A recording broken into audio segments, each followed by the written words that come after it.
Mga minamahal kong mga kabrobars, mahilig ba kayo sa mga kwentong nakakatakot, nakakapang-init ng laman at nakakapagpatayo ng balahibo? Halika kayo at may ikukwento ako sa inyo. Isang natatanging karanasan mula sa mga masugid na taga-subaybay ng ating page na Kabrobars Black Room. Naniniwala ba kayo na sa kabila ng modernong panahon ngayon ay may mga kwentong kababalaghan pa rin na pilit sumisilip sa siwang ng ating mundo upang ipaalala sa atin na bukod sa atin, mayroon pang iba na nakikihati sa liwanag at dilim na ating nakasanayan. Mga nilalang na sa akala natin, bunga lang ng malilikot na imahinasyon ng mga manunulat at ilustrado. Mga nilalang na sinadyang likhain upang maging salamin sa tunay na mukha ng realidad. Mga nilalang na tanging ang mga piling mga mata lang ang nakakakita at nakakasaksi. Mga saksi na siyang maghahatid sa atin ng mga kwento at mukha ng kabilang mundo. Mga piling kwento na binubulong na lang sa katahimikan ng gabi. At ito ang mga hutik sa kagab-ihon, BL Fright Story, BL Fright na ating pinamagatang Kilometrahe 13, Killer Road.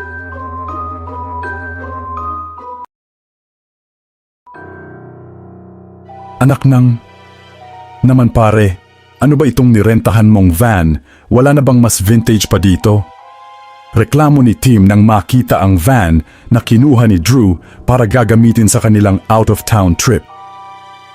Uy, huwag mong ismulin itong van na ito. Naikot na nito ang buong Pilipinas. Kung nakapag-vlog lang ito, mas marami pa itong napuntahang lugar kaysa sa atin. At isa pa, ilang aksidente na ang nilampasan nito pero kita nyo naman buo pa at kondisyon pa ang makina. Patay na ang may-ari nito pero iyong van buhay na buhay. At ito na iyong pinakamura at pasok sa budget natin. Bida pa ni Drew. At proud ka pa na marami ng aksidente ang kinasangkutan ng van na yan, baka kung ano pang malas ang meron yan. Komento pa ni Bea. Hello, 5,000 lang po kaya ang budget natin paalala lang po. Ano ang ini-expect nyo urban model? Di sana kayo na lang naghahanap. Napikon na saad ni Drew at nag-walk out nito. Hayaan nyo na love. Mukhang okay naman itong van. Though vintage na pero mukhang alaga naman ang isang ito, pati iyong paint wala pang markings at gasgas. Ayon pa kay Justin na niyakap si Bea. Okay, enough for this argument about the van. Isakay na natin ang lahat ng mga gamit. Masyado nang mahaba ang oras na nasayang natin, baka abutin pa tayo ng dilim sa daan. Paglapit naman ni Tasha at pinangunahan pagsakay ng mga gamit sa loob ng van. Ako si Gary, 24, isang vlogger at kadalasan sa mga content namin magbabarkada ay travel usually sa mga undiscovered spots dito sa bansa natin. Mga caves, mga talon, gubat, bundok. Basta we do love nature ganon. Nangyari itong ibabahagi ko way back noong kakalift lang ng mga COVID restrictions sa mga probinsya. Kaya as a travel vloggers, para kaming mga ibon na pinakawalan sa hawla at nakaranas agad ng freedom to explore the beauty of nature. 7 kaming magbabarkada ang nagplano na simulan ang travel goals namin after COVID sa labas ng syudad. Iibahin ko ang mga name ng lugar para naman safe. 7 kami ang magkakasama sa trip na yon. Ako, si Justin ang girlfriend niyang si Bea, si Tasha na pinsan ni Justin, si Tim, si Drew, at si King na boyfriend ko at official photographer/cameraman namin. Maliit lang ang van na kinuha ni Drew, sakto lang talaga sa amin at sa mga karga namin. Si Justin at Drew ang nasa front seat dahil salitan sila sa pagdadrive. Magkatabi sa gitna ang tatlo at napapagitnaan si Bea ni Natasha at Tim. Sa likod naman kami ni King. Mukhang sardinas kami sa loob.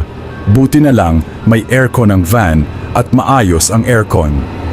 After namin dumaan ng grocery para mamili ng foods, nagpa-full tank na rin kami dahil napakalayo ng destinasyon namin. Maaga pa kaming lahat para makaiwas sana ng siksikan sa traffic, pero na-stuck pa rin kami ng ilang minuto bago nakalabas ng syudad. Kaya alas 12 na ng tanghali, nasa extension highway pa lang kami. Malayo pa talaga sa mismong bungad ng kasunod na bayan. Huminto kami saglit sa isang kainan sa gilid ng highway para makapag-reload ng mga sikmura namin. Babe, okay ka lang ba? Tanong ko kay King nang mapansin kong nakakunot ang noo nito habang sinaskan ang mga kuha niya sa amin nung nagpa-picture kami sa van bago kami umalis ng gas station. Tingnan mo ito babe, lahat ng kuha ko sa inyo blur lahat. As in wala talagang matino sa mga kuha ko sa inyo. What more creepy here, burado lahat ng mga mukha niyo. Pero iyong van tingnan mo, wala man lang ka-glitch-glitch at ang linaw-linaw pa, except sa inyo. Maging ako tinayuan ng balahibo nang makita ko ang ipinakita ni King sa akin na mga kuha niya. Lahat kami, walang mukha sa kuha niya, iyong tipong may dumaan na something sa lens ng camera sa harapan namin na mabilis na hindi niya nahagip. Kaya naging parang silhouette ito na tumabon sa mga mukha kaya mistulang nabura kami. Nakapagtataka lang kasi iyong van ang linaw. Nang ipinakita namin ni King sa lahat, pinagtatawanan lang kami ng lahat. Anong burado ang linaw-linaw ng mga kuha natin dito o ang laki pa nga ng tawa mo rito. Wika pa ni Tim. Anong trip na naman yan, Gar? Takutan naman ganon? May isang buwan pa para mag-Halloween no? Reserve nyo na lang ni King ang prank na iyan next month para may content kayo. Sabat pa ni Bea. Nang tingnan nga namin ulit ni King ang kuha niya, malinaw na ngang lahat at wala na iyong napansin namin noong una ni King. Imposible naman iyon, di ba babe? Ikaw mismo nakita mo iyon, di ba? Sabi pa ni King sa akin habang binabalikan muli ang mga kuha niya. To make sure na safe talaga ang trip natin, idaan mo muna insan ang van sa malapit na simbahan para ma-bless ng pari at magdasal na rin tayo while we are on our way. Saad ni Tasha. I-cater naman kaya tayo ng pari para basbasan itong van? Friday ngayon. At baka matagalan pa tayo sa biyahe at lalo pa tayong gabihin. Alas 12:45 na ng tanghali pero wala pa tayo sa bungad ng San Andres. Tugon ni Justin sa pinsan. Naku, malayo pa ang simbahan na malapit dito. Lihis pa sa daang tinatahak nyo. Saan ba ang destinasyon nyo? Sabat nang nagbabantay sa karinderyang kinainan namin nang marinig ang usapan namin. Sa San Ildefonso Watershed Natural Park ate, sa malapit na baryo ng Hantik. Sagot ni Drew. Naku, may ibang daan papunta dun sa sinasabi niyong watershed.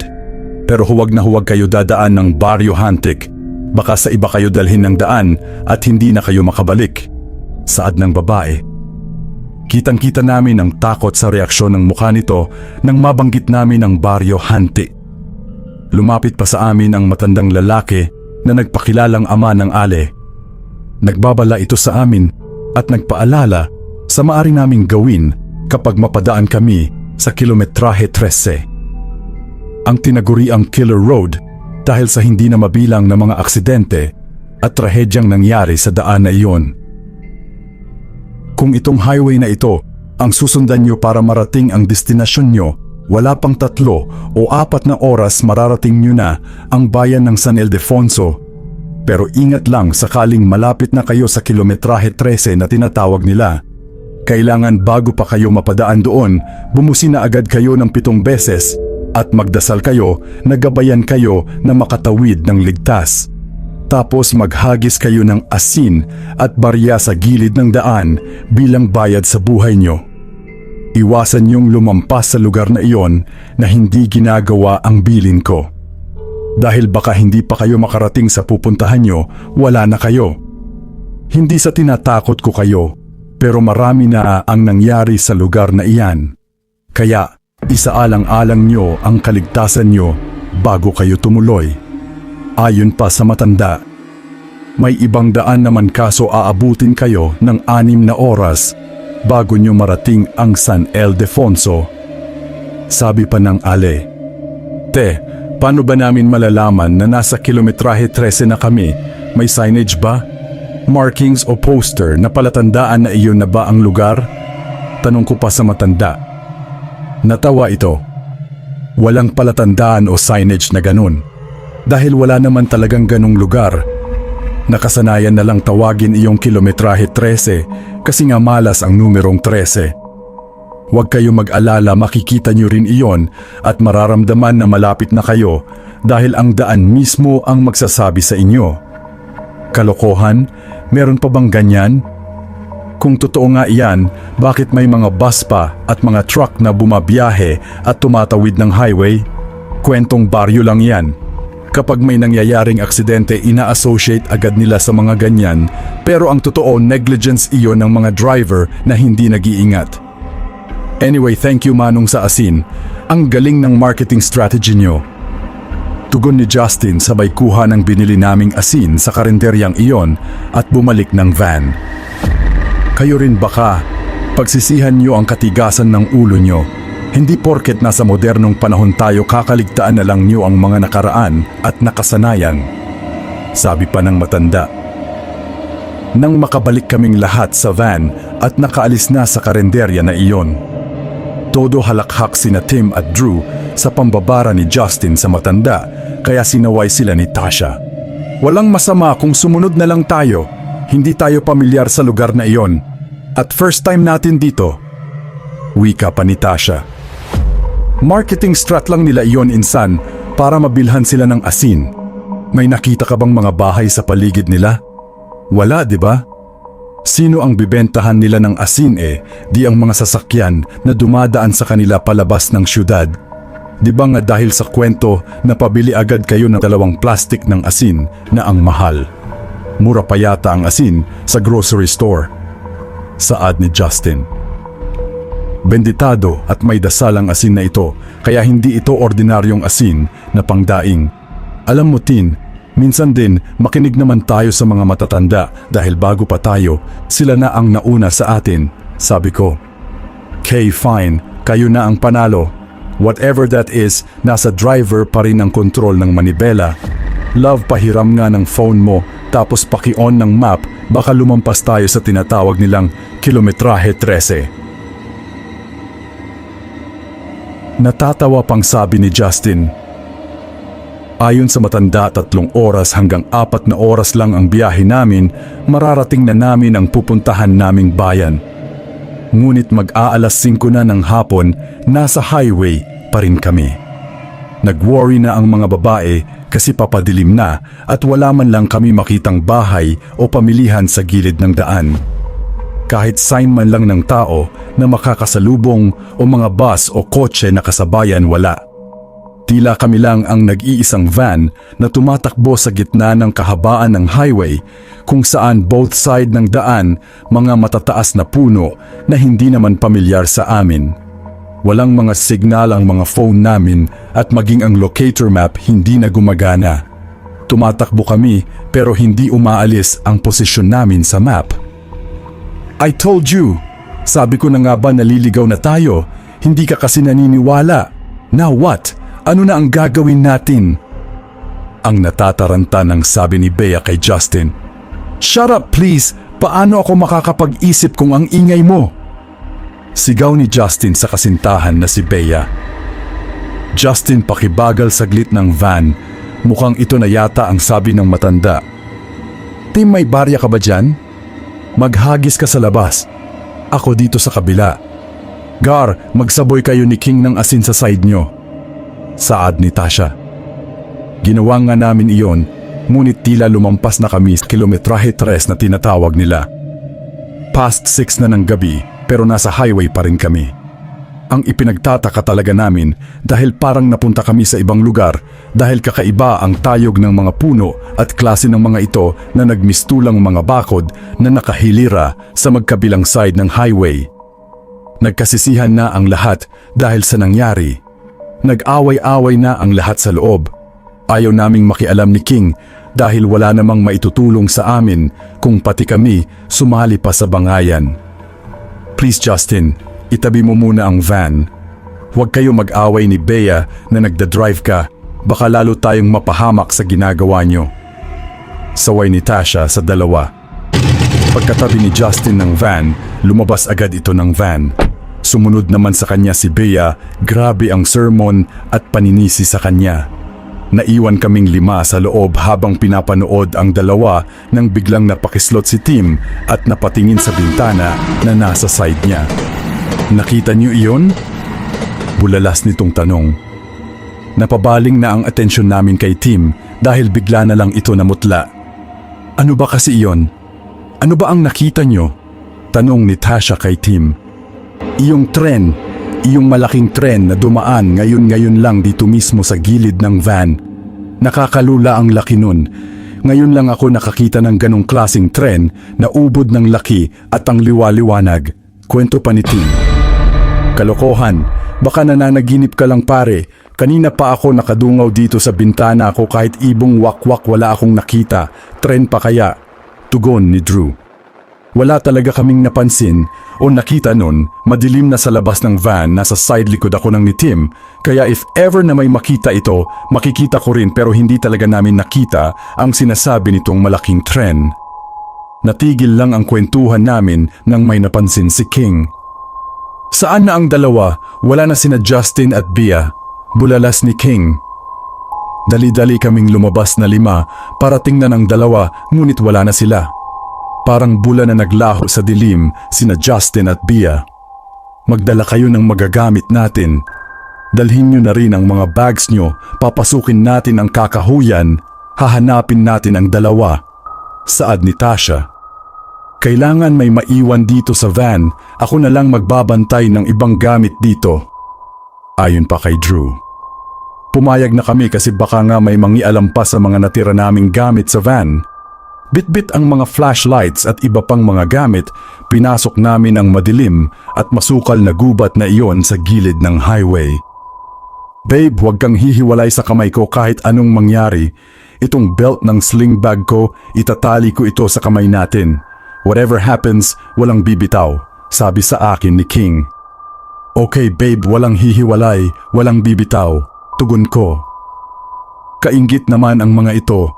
Ganito na nga ang sitwasyon, naghaharutan pa. Tasha, holding hands din tayo. Pangako hindi kita bibitawan. Hirit naman ni Tim kay Tasha. Tumigil ka Tim, wala ako sa modo para pagpatawa. Pinsan ko ang hinahanap natin. Kung ayaw mo mahiwalay, pumagit na ka sa aming 3, saad ni Tasha. Boyish ang datingan ni Tasha, hindi ko masabing tibo ito, pero mas astig pa itong kumilos kaysa sa mga lalaki. Sa kabila ng matitigas na kilos ni Tasha, hindi maitatago ang angkin nitong alindog at ganda. Katangian na matagal nang hinahangaan ni Tim sa kanya. Nagpatuloy pa kami sa gitna ng walang katapusang kakahuyan. Sa tantiya ko noon, malayo na ang narating namin mula sa pinanggalingan naming highway. Sa kalagitnaan ng aming paglalakad, napahinto kami dahil sa malalakas na kaluskos ng mga dahon sa palibot namin. Nasundan ito ng nakakakilabot na angil ng kung anong hayop. Dahil doon, nagdikit-dikit kaming 4. Talikuran kami habang iniilawan namin ng flashlight ang paligid ng mapasigaw si Tim. Isang matandang babae ang nailawan nito ng kanyang flashlight sa malayo. May dalang flashlight din ang matanda habang pasan-pasan sa ulo nito ang bugkos ng mga tuyong sanga ng kahoy. Nagkatilian pa nang may lumapit na itim na aso sa matanda. Malaki ang aso at matikas ang tindig nito. Umangil ang aso sa amin at dinahulan kami. Sinaway naman ito ng matanda kaya tumigil. Sino kayo? Taga saan kayo? Sigaw na tanong ng matanda sa amin. Lola, magandang gabi po. Naliligaw po kami, tsaka nawawala ang 2 kasamahan namin kaya hinahanap namin. Pasigaw ko ding tugon. Sumunod kayo sa akin. Lubhang mapanganib ang manatili sa gubat na ito. Bilisan nyo habang hindi pa bumababa ang hamog sa lupa. Wika pa ng matanda. May pagdadalawang isip man at duda, sumunod kami sa kanya. Dahil siya lang ang tanging tao na nakita namin sa lugar na iyon. Palabas na kami ng kakahuyan at takang-taka kaming 4 dahil isang barangay ang nilabasan namin. Maraming tao doon, mga bahay, tindahan at may kapilya pa. Doon na kami nakahinga ng normal at nanakampante dahil may mga tao at kabahayan na kaming nakita. Dinala kami ng matanda sa isang bahay, bagamat yari sa mga kawayan at amakan, maganda ang bahay. May kuryente na sa barangay na iyon kaya nakapag-charge agad kami ng cellphone. Mahina talaga ang linya ng mga telepono dito kaya hindi nyo rin magagamit iyang mga cellphone nyo. Wika pa ni Lola nang makita niya kaming nagdudot-dot ng aming mga cellphone. Lola, ano na ba ang lugar na ito? Tanong ni Tasha. Baryo Hantik, liblib na masyado ito at malayo pa sa highway kaya mahirap talaga itong tuntunin. Hindi lang kayo ang minsan ng kinupkop ng baryo na ito na mga naliligaw. Hindi na mabilang ang iba nga sa kanila. Dito na pumirmi at nagkapamilya. Tugon pa ni Lola. Ito na pala ang Hantik, ibig sabihin malapit na tayo sa San Ildefonso, wika ni Tim. Sa kabilang bayan pa iyon, sa kabilang bundok mula dito, saad ng isang lalaki na nasa 25 ang edad nang umakyat ito ng hagdan. Magandang gabi Lola, mano po?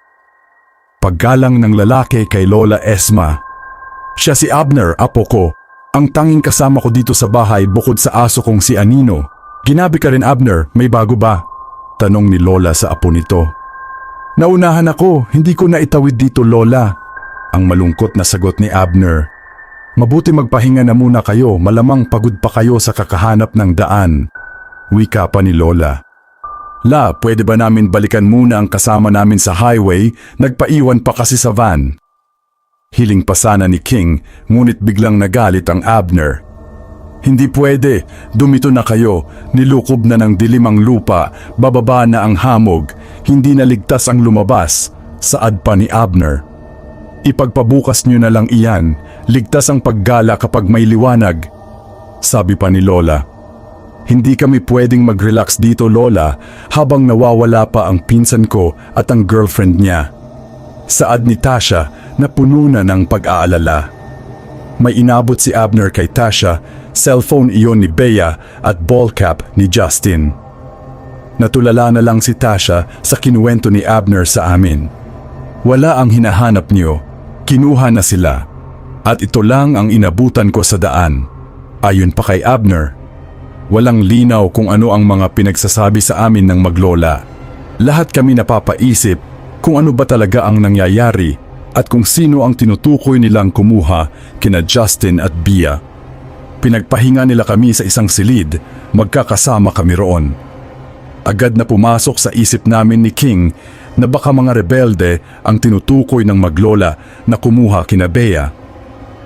Posibleng ganun nga, liblib na itong lugar tapos bundok pa. Hindi malayong maraming kuta dito ng mga rebelde.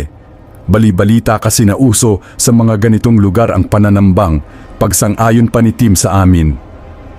Sana mali lang ang hinala natin.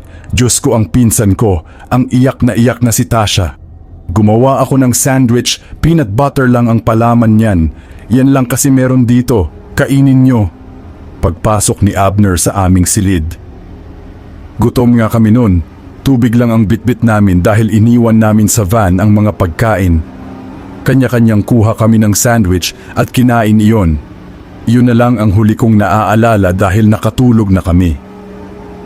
Alam ko noon, nakatabi ko pa si King bago kami natulog, ngunit nang maalimpungatan ako at magising sa kalagitnaan ng dilim, wala na sa gilid ko si King nang kinapa ko ito. Maging sina Tim at Tasha, wala na rin sa mga tulugan nila. Napabalikwas ako ng bangon nang may naaaninag akong anino na papasok sa silid. Kurtina lang kasi na manipis ang pangharang dun. Sino iyan? Babe, ikaw ba iyan? Tim, Tasha. Sino nandyan? Tanong ko. Nang humawi ang kurtina, napalunok ako ng aking sariling laway nang tumambad sa akin ang hubot-hubad na katawan ni Abner na papalapit sa akin.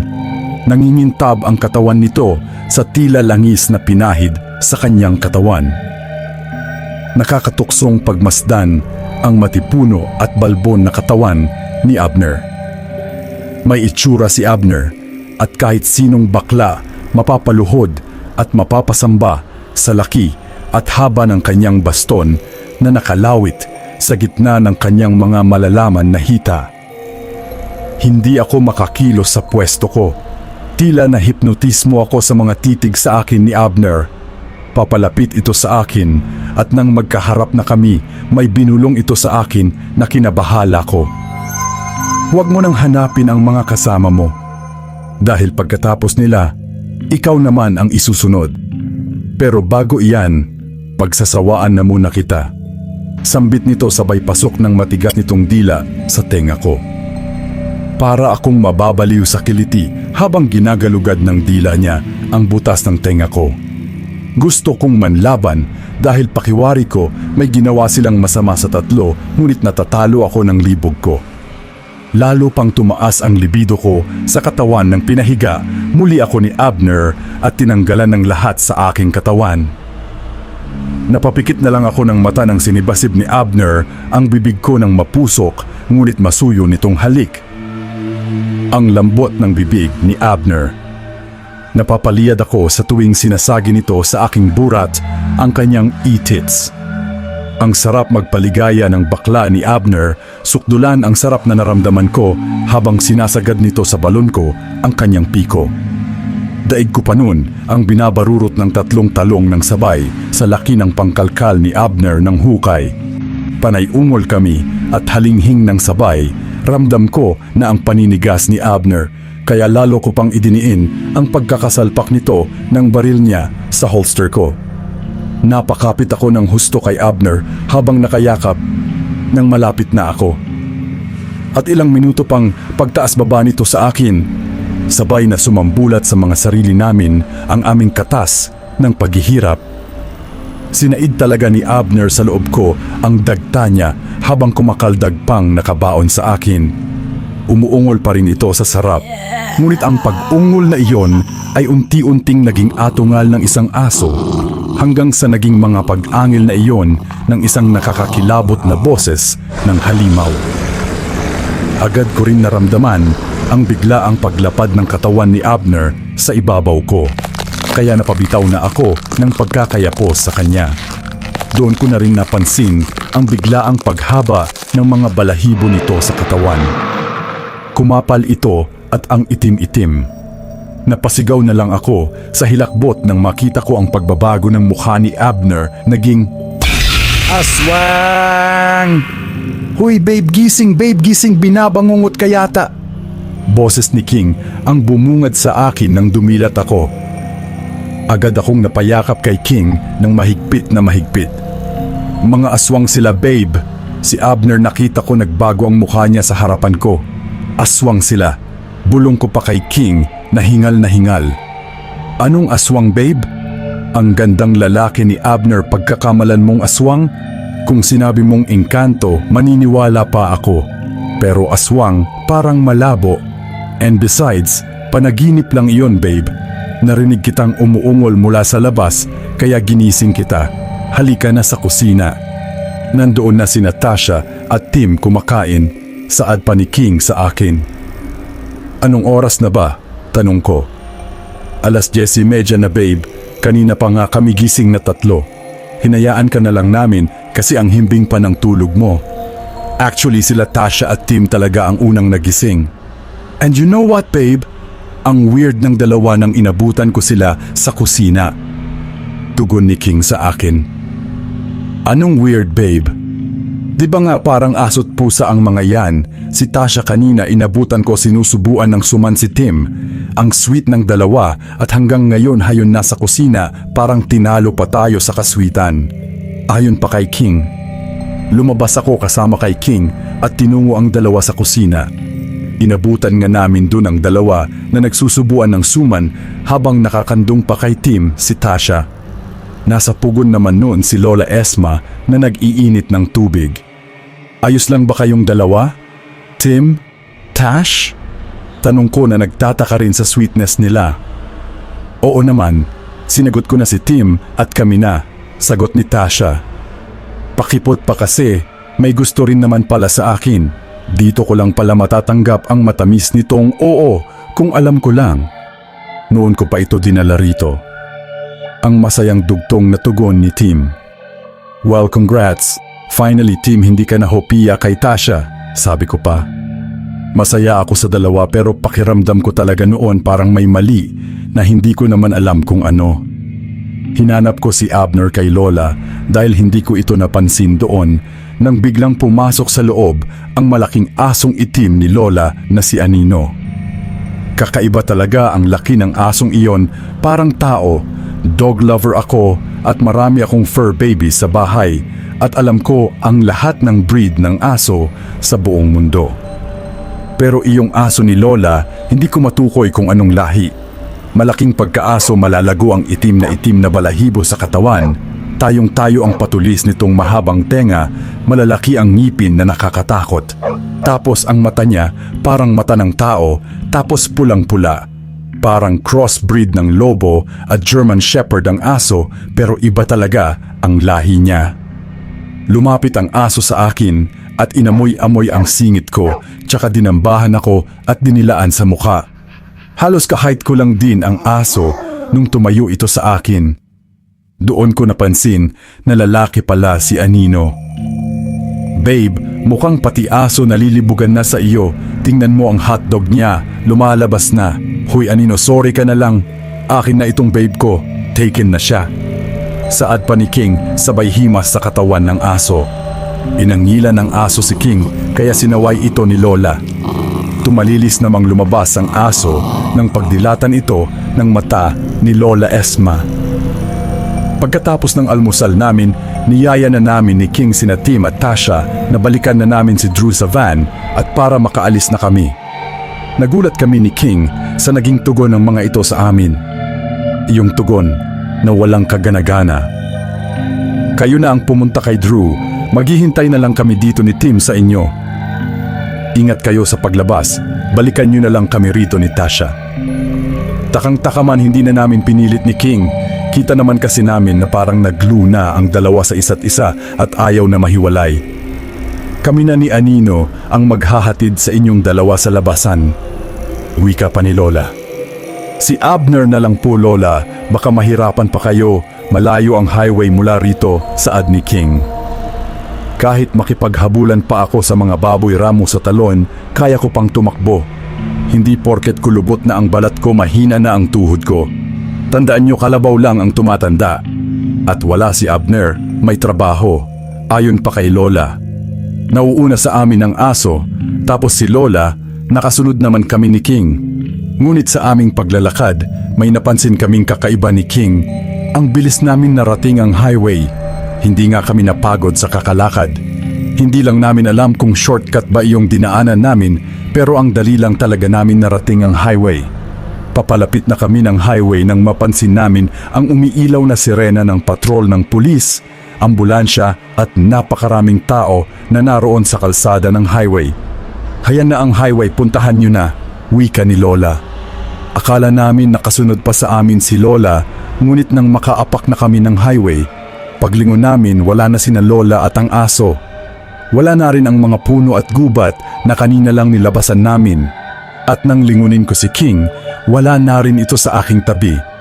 Ang daming tao na naroon, ngunit ni isa sa mga iyon parang hindi ako pinapansin. Hinanap ko si King sa kumpulan ng mga tao, baka nakikiusyoso lang. Nang makita ko ang likuran ng van namin. At nang paikutin ko ang aking paningin sa paligid, nasa isang tulay pala kami. At sa baba nun ay ang napakalalim na ilog. Lumapit ako sa kumpulan ng tao at doon natigalgal ako sa aking nakita. Nakasampa sa gilid ng tulay ang sinasakyan naming van. Nakasubsob ang ulo ng van sa poste ng tulay at wasak ito.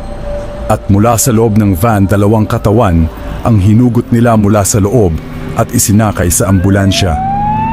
Napatakbo ako doon nang mapansin ko ang pamilyar na damit na suot ng dalawang isinakay sa ambulansya. Nakita ko ang katawan ni King na duguan at maging ang sarili ko. Para akong napako sa kinatatayuan ko nang makita ko ang katawan namin ni King na isinakay sa ambulansya. Nang bigla na lang may kung anong puwersa ang humila sa akin at nawalan ako ng malay. The next thing na nalaman ko, 1 week na pala akong na-comatose. At base sa kwento ng parents ko, kami lang ni King ang nabuhay sa nangyaring aksidente. Ang ipinagtaka pa nun nila kung bakit may lamang asin ang mga bulsa namin ni King. Naalala ko pa, matapos pala kami magsaboy nun ng asin, nagtira kami ni King at nilagay sa mga bulsa namin. Kinuwento na namin ito ni King sa mga magulang at kapamilya namin at hindi sila naniniwala sa ganun. At ang mga naranasan daw namin ay normal lang iyon sa mga pasyenteng na comatose, kung saan gumagawa ang isip ng tao ng isang alternatibong mundo kung saan hindi niya maramdaman ang sakit. Marami man ang hindi naniniwala sa na-experience namin, pero para sa amin ni King, totoo iyon at hindi bunga lang ng aming malikot na imahinasyon o dulot lang ng pagkakomatos namin. Ang weird lang din talaga dahil after a month bumalik kami ni King sa karinderyang kinainan namin, pero iba na ang may-ari nun. At ayon pa sa Ale, ever since daw sila na ang may-ari ang pwesto na iyon. At hindi sila nagbibenta ng espesyal na asin, ever. Kaya napatanong kami ni King sa sarili kung sino iyong nagbenta sa amin ng asin. At nang tingnan namin ang lahat ng barangay, sityo, baryo sa lugar kung saan kami na aksidente, walang baryo hantik. Kaya nagtataka sila, bakit hinahanap namin ang isang lugar na hindi naman nag-i-exist. Today, vlogging pa rin ang source of income and happiness namin ng babe ko, pero hindi iyong tulad ng dati. Travel pa rin pero this time, ibang atake naman. Sana nagustuhan niyo ang kwento ko. Hanggang dito na lang. And always remember, drive safely. Keep safe and be safe. At dito na magwawakas ang tampok nating kwento para sa tagpong ito. Kung may mga kwentong karanasan kayo na nakakatakot, nakakapang-init laman at hilakbot moment, ibahagi na iyan dito sa segment natin kung saan tatayuan ka talaga ng balahibo. Dito lang sa Cabra Bars Black Room Behind Bars Original Stories presents Mga Hutik sa Kagab-ihon. Hutik sa Kagab-ihon. Hutik sa Kagab-ihon.